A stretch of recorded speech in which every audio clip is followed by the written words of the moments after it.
me dicen, ¿dónde es el conflicto que tienen? Y yo digo, ¿conflicto que tengo? Está mal dicho esa palabra también, porque yo no busqué ningún conflicto, yo estaba viviendo en paz hasta que vinieron gente desconocida a invadir mi tranquilidad. Y de nuevo me vuelve ese retorcijón en el alma, esa bronca de decir, de nuevo, tengo que seguir mostrando mi territorio para que entiendan que lo que está pasando es grave.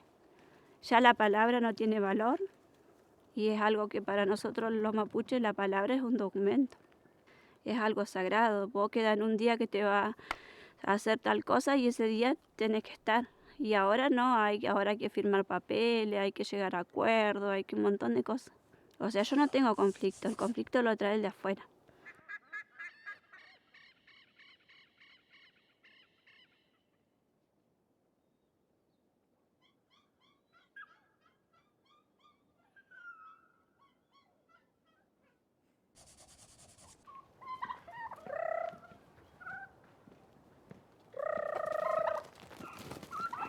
Este territorio queda en la zona andina de la provincia de Río Negro, cerca del límite con la provincia de Chubut, en lo que se conoce como el Alto Chubut. Precisamente es un lugar en donde nace el río Chubut, que luego transita hasta el Océano Atlántico. Lo que empezó a denunciar tanto Soledad desde la LOF Cayunau como otras comunidades originarias es que capitales extranjeros pertenecientes a Arabia Saudita, Qatar, a Medio Oriente, estaban cercando las nacientes del río Chubut.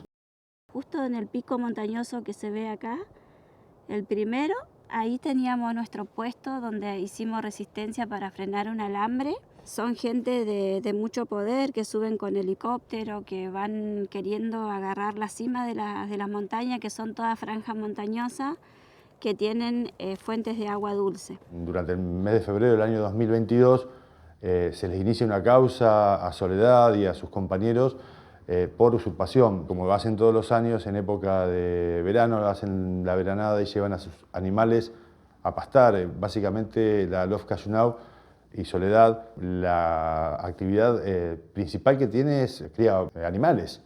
Entonces, en el verano los llevan a pastar porque en invierno está lleno de nieve el lugar. Increíblemente, el Ministerio Público Fiscal de la localidad del Bolsón inició una causa por usurpación de lo que dicen fue un despojo que ella realizó sobre una porción de la tierra. Hoy en día estamos con un control de acusación y con un debate oral fijado para el año que viene para ir a discutir básicamente si eso ocurrió o no ocurrió. Nosotros decimos que no ocurrió ni de cerca.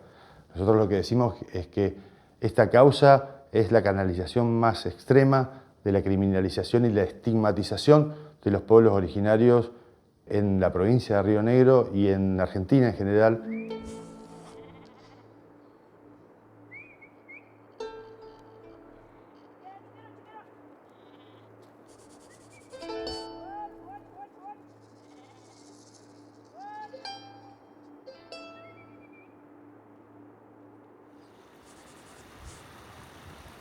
A los abuelos bajaban en helicóptero así en el costado de la casa. Bajaban y le decía, véndame aunque sea un pedazo abajo de las piedras. Como los viejitos no le querían vender el campo, le decían eso.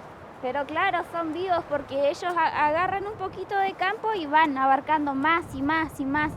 Antes a la gente no sabían qué hacer para comprarles el territorio, la metían presa. Y ahí le alambraban los campos y después lo soltaban así, con todo el campo alambrado.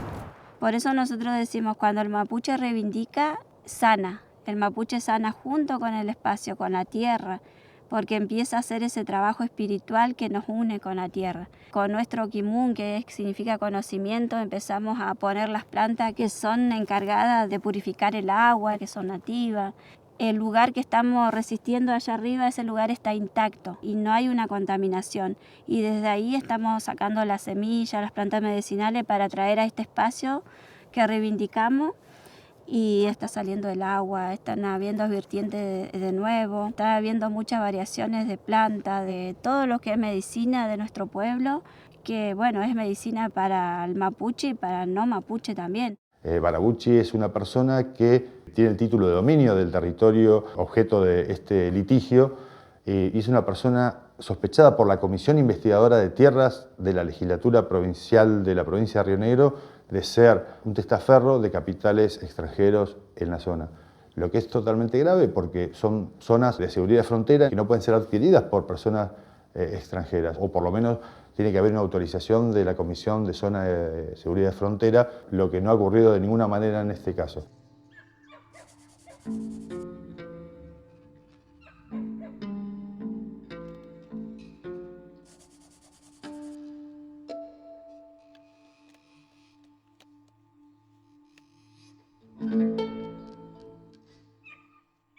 Si ustedes se ponen a ver la historia del pueblo mapuche, nosotros estamos sufriendo una segunda mal llamada conquista del desierto, porque mi gente vino a estos lados de cordillera, de cima, de altura, disparando cuando se empieza a conformar el Estado argentino. En ese momento se sacan las mejores tierras, lugares que hoy Argentina usan para grandes cultivos, para exportaciones, esas tierras estaban ocupadas por nuestra gente. Digo que es como una segunda mal llamada conquista del desierto porque ahora vinieron por el agua dulce, como le contaba, y vienen por todo. Por todo, no les importa la vida nuestra, no les importa si tienen que matar a un mapuche, un defensor de la tierra, como una persona que soy yo y que han matado muchos lambienes, que son hermanos de nuestros pueblos. Y cuando la tierra se quiera defender, nosotros no vamos a poder hacer nada. Por más plata que haya, por más millonario que haya, lo más importante y lo que no tiene precio es la vida, la casa en común que tenemos, que es la Ñuque Mapu, la madre tierra, y el agua.